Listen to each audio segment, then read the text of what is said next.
that moment when you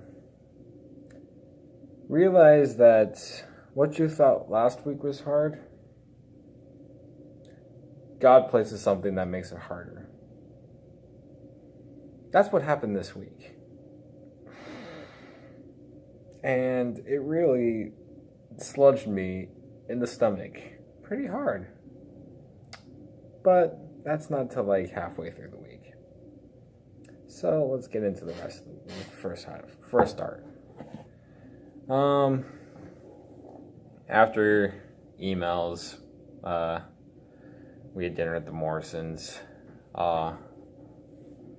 and we went with Brother Morrison and their daughter, and we went up and taught the Beckerdites again. We're hoping we can get him baptized on the 19th, which is this Saturday. So we're excited about that.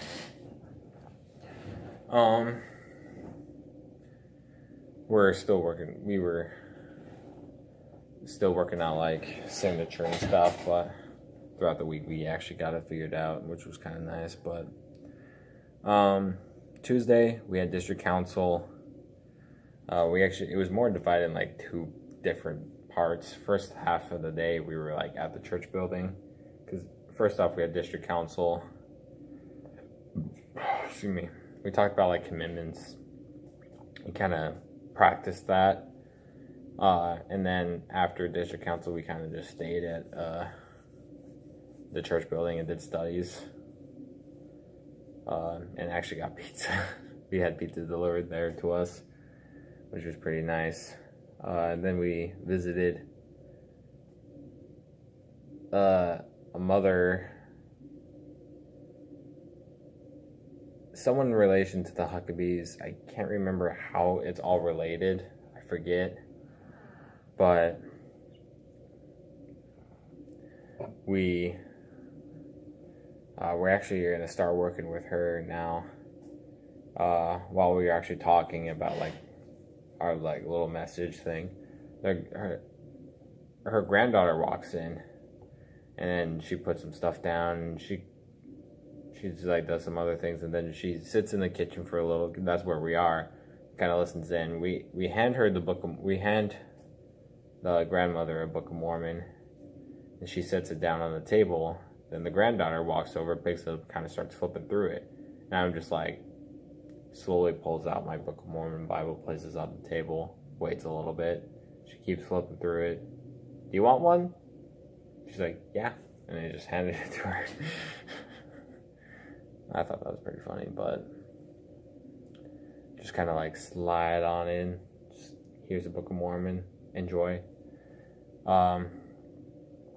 Then, right after we had a lesson with the Beckerdites, we were able to start working on some of the other commandments to clean up lesson 4. And that was basically it. And then Wednesday happens. Wednesday. I will admit, halfway through the day, the first half of the day was pretty great. It was a really good day. We helped Brother Roswell out half of the day, trimming his branches. That was really good, and I learned how to trim branches. I'm not that great at it, but I'm pretty decent now. Meh. But they were only bushes. They weren't actually like trees. But anyway, we helped collect it all, put it into his play yard, and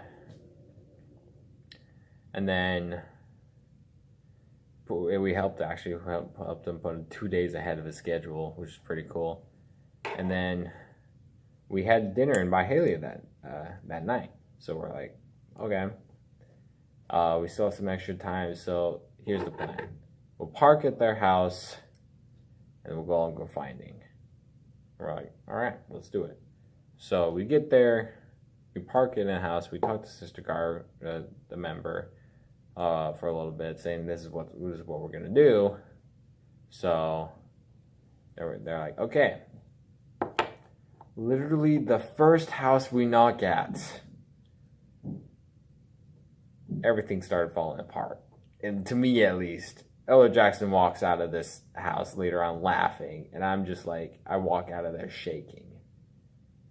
Like, low-key shaking. It wasn't, like, crazy shaking, but I was like, are you out of your mind? Because here's what happened. We knock at this guy's door. He lets us right in. Like, literally lets us in. For some reason, I felt a little odd about that. Like, usually people let us in. Like, last week, someone let us right in. That was totally okay. But this one was just like, I felt a little weird about it. It was like, he lets us right in. And I'm like, okay. So we sit down, we start talking a little bit. And then we start talking about the message, whatever, and then he starts bringing up concerns. Turns out he knows about the church. He's got a lot of concerns about it. Doesn't believe it's true. There was a couple things that happened. He's actually a member of Church of Christ. And he's like throwing some of these things out. I'm not saying that Church of Christ members are bad. It's just like he claims that he goes to Church of Christ and he's got like all this stuff. I think there was at one point, isn't Church of Christ the branch of us? No? Do you know? I don't know. I think Sidney Rigdon started it, but I'm not sure. Something like that. I don't know. But, I mean, we had some common beliefs, which was pretty nice. Kind of like help balance things out just a little bit. But at the same time, he starts like going off on all this stuff. And then he was talking about the prophet Moroni showing up to Joseph Smith as an angel, telling him about the Book of Mormon, that how he needs to get a hold of it. And he's like, "What was that name? Moroni?" And I said Moroni. He's like, "Moroni sounds like moron to me." And I'm like, and I thought to myself, "Are you out of your mind?" This guy keeps going and going. At one point, Elder Jackson's bearing his testimony about the Book of Mormon, and this guy is like, "You can't do that." And he's like, you can't say that it's true or whatever. And he's like, and Elder Jackson's like, "This is what I loved about it." I kind of laughed to myself in my head, but he's like, "Yes, I can." He's like, "How?" He's like, "I know the Book of Mormon is true." I actually thought that was like probably the thing that brought my mood up just a tad hair during that whole night. Just a tad hair. But, you know, that whole thing, that whole time, by the end of that thing, I wanted to cry. Like, I admit, I wanted to cry. I was just wanting to burst with him. But I knew I couldn't. Because then he'd use that against me. And use that against the church. And I didn't want to be that weakness. And then after a while, things kind of toned down, and he wanted to have a Bible study to kind of, you know, I don't know, prove himself right or something like that.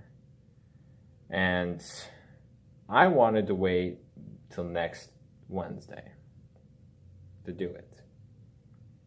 Elder Jackson had other ideas. And I was like, well, maybe next Wednesday could work because, you know, we got this going on. And plus, we can't this. But Elder Jackson's like, "Oh, yeah, we can do it tomorrow at 8 o'clock. And I was like, oh, no. Because the next day, Thursday, first off, we're on exchanges. Second off, we're actually going to be in Byhalia. And the guy's like, "Okay, we can do that." And I was like, oh, no. I literally walk out of there, like, low-key shaking. And at this time, we were over our time being there. We're like late to dinner.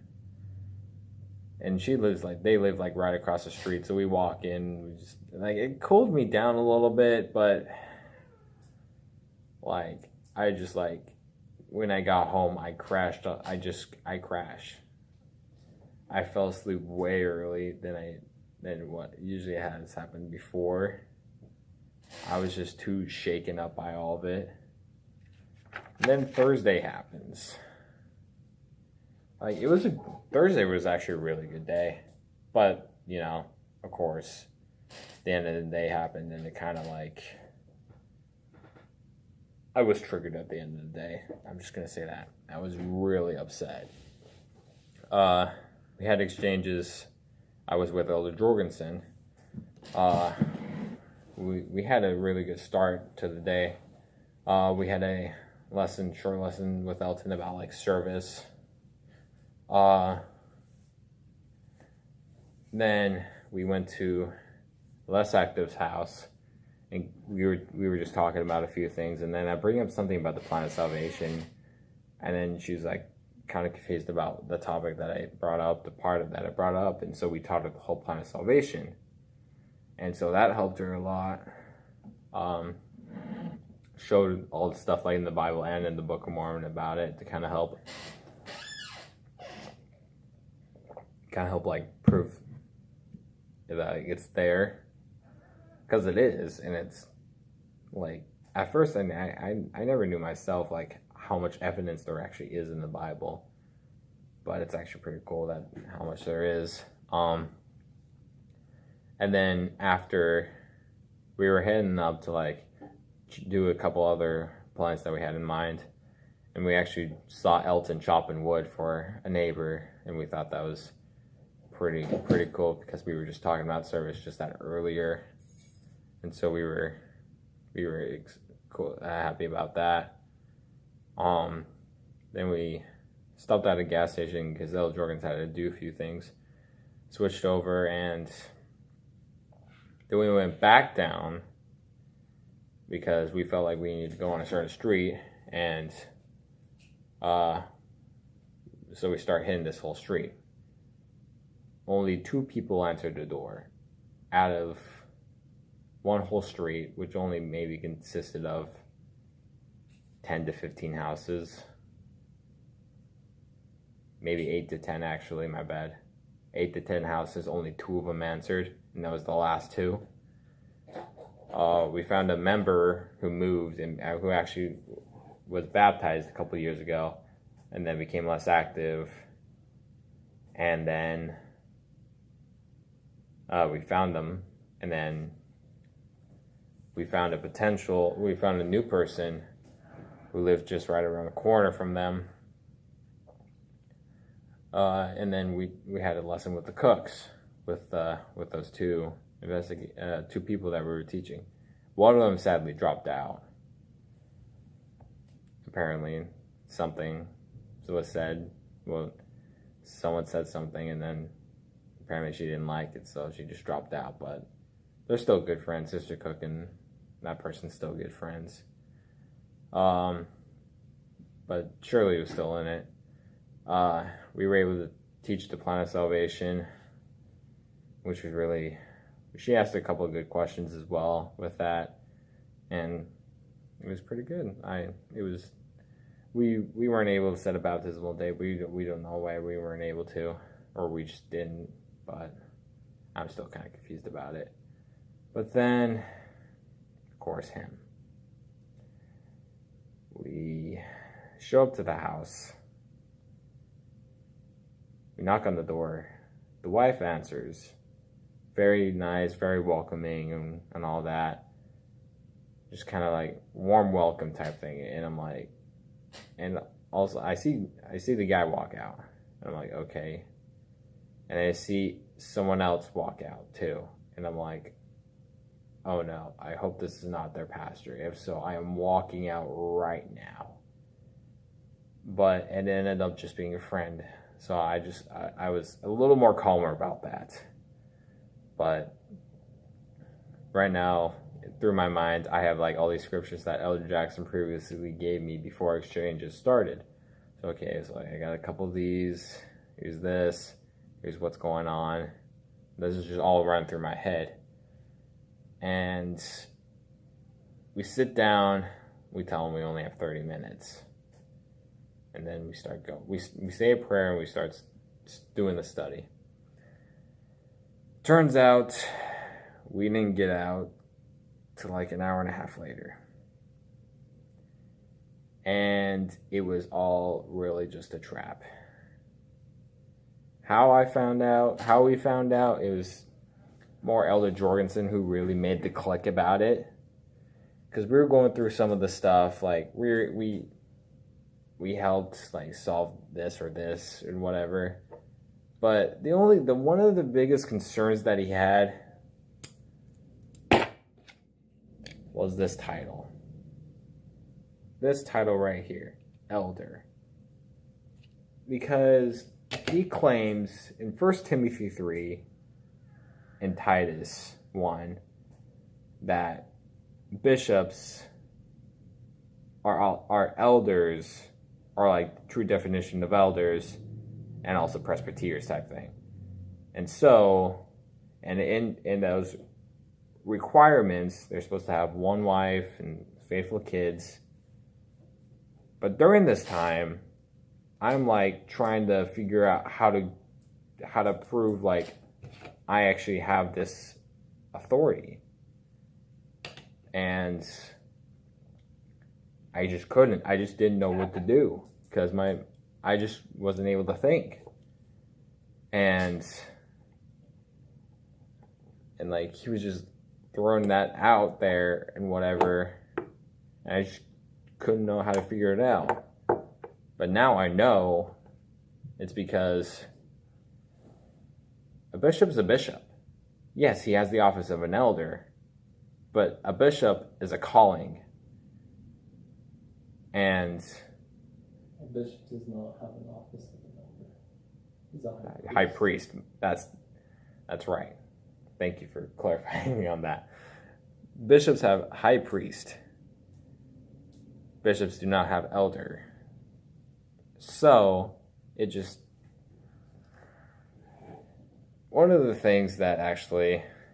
Elder Jorgensen had a lot of good scriptures that he laid out. One of the things that really I thought was interesting, he shows us a scripture in one of the four Gospels.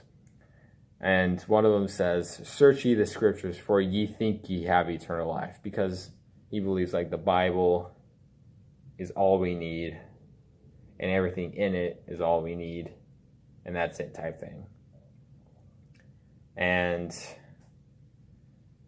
the Bible doesn't give you salvation. It shows the way. Am I saying that right? I think so. I could be wrong. Sounds good. Okay.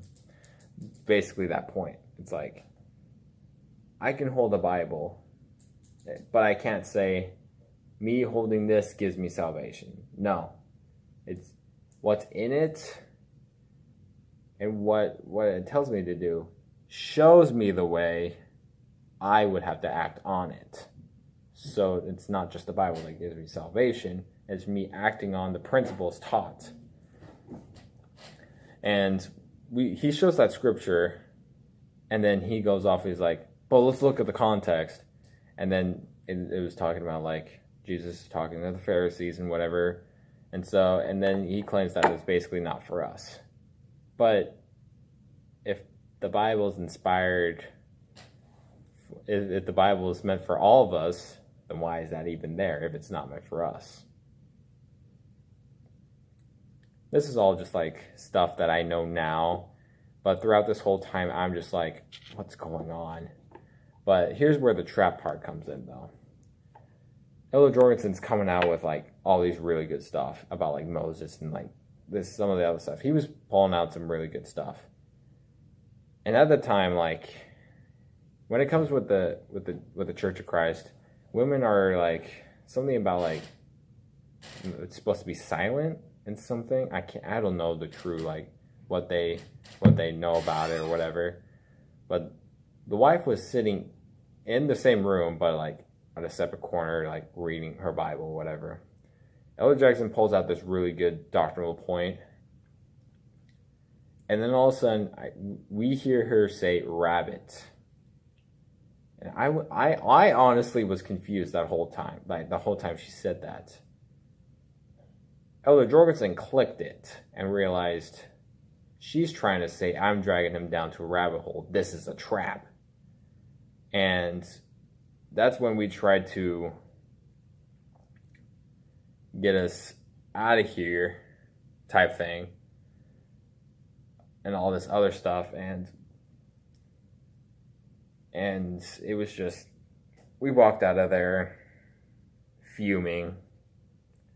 We're like, we're not going back. It's not worth it. And it was just not a good day. They call, Elder Jackson and Elder Nelson call. We're like, how'd it go? We're not going back. But ever since that Thursday, I can't get him out of my head. And it bugs me. Just probably because he like scarred me, you know. It just hurts seeing people actually trying to do that, trying to attack people just because of what they believe. And and apparently also, for people who would understand the metaphor, does a baby chick become a dog when it grows up? No. So, likewise, with God and his children. Some of you will understand. If some of you don't and want to ask about it, go ahead, but some deep stuff, probably not something to really talk about, but some people just attack the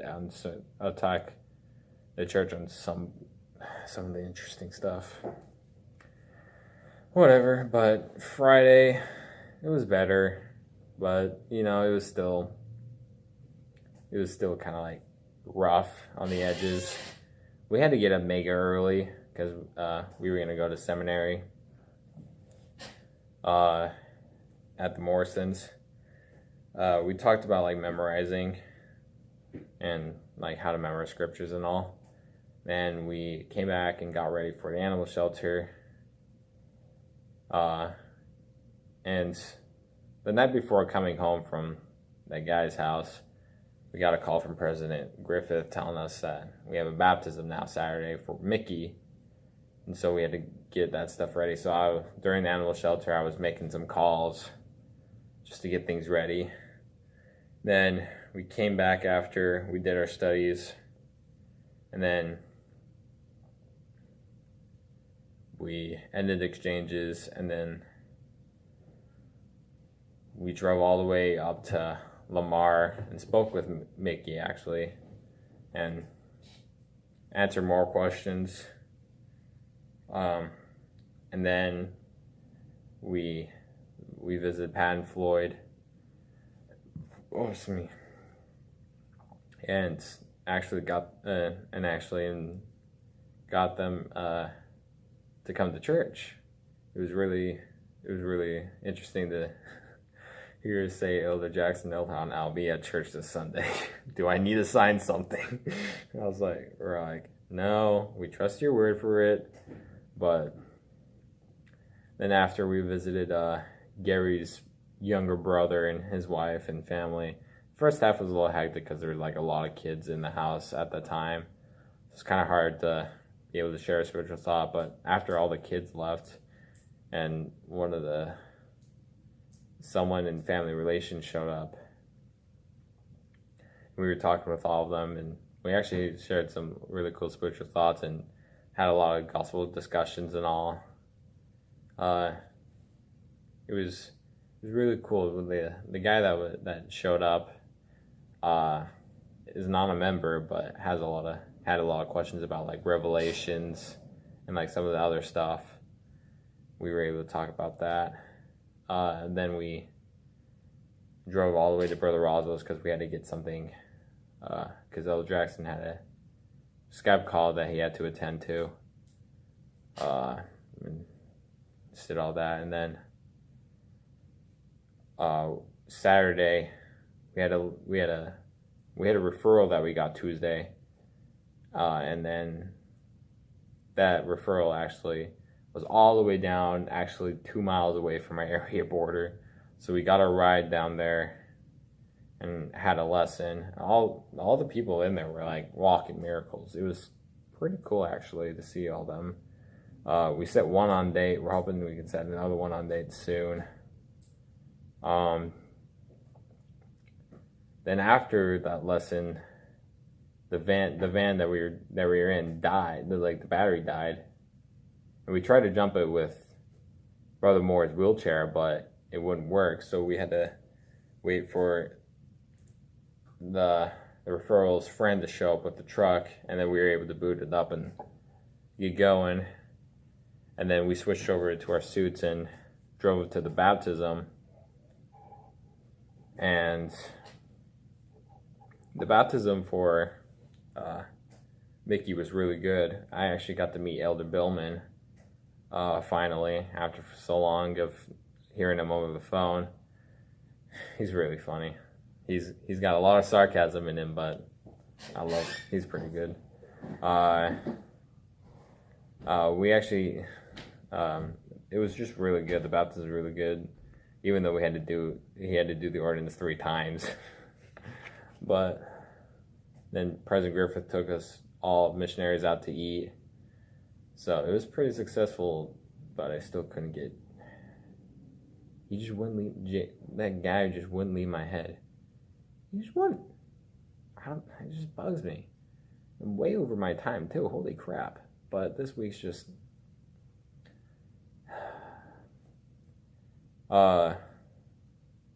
We had for church. I actually was talking with Anthony, one of the people we were wanting to work with. I was talking to him about because there was someone mentions about a temple, and then we started talking about temples during sacrament meeting, and as we talked about baptism and all that, I was be able to do that, you need to be baptized type thing.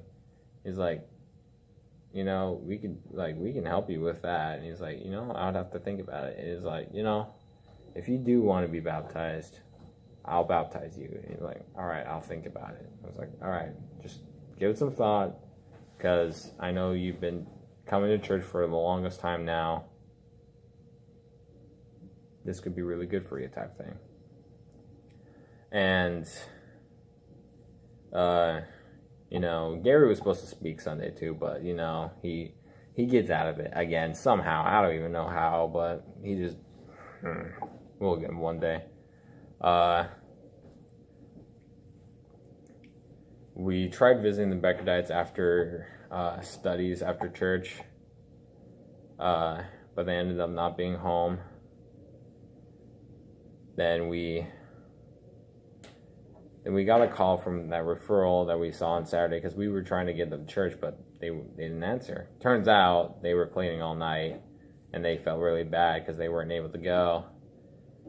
And so we were hoping to fix all that for next Sunday. And then Vinny but then after we visited that Easy Baptist Belief family member, as Elder Jackson puts it, but we solved a lot of her concerns. We were able to do that, but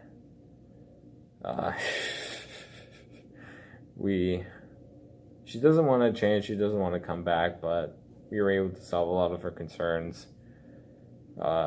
She does want us to come back to have dinner one day with her and her family.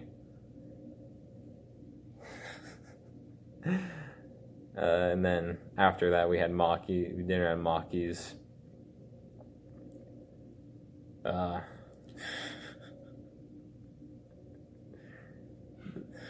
dang it.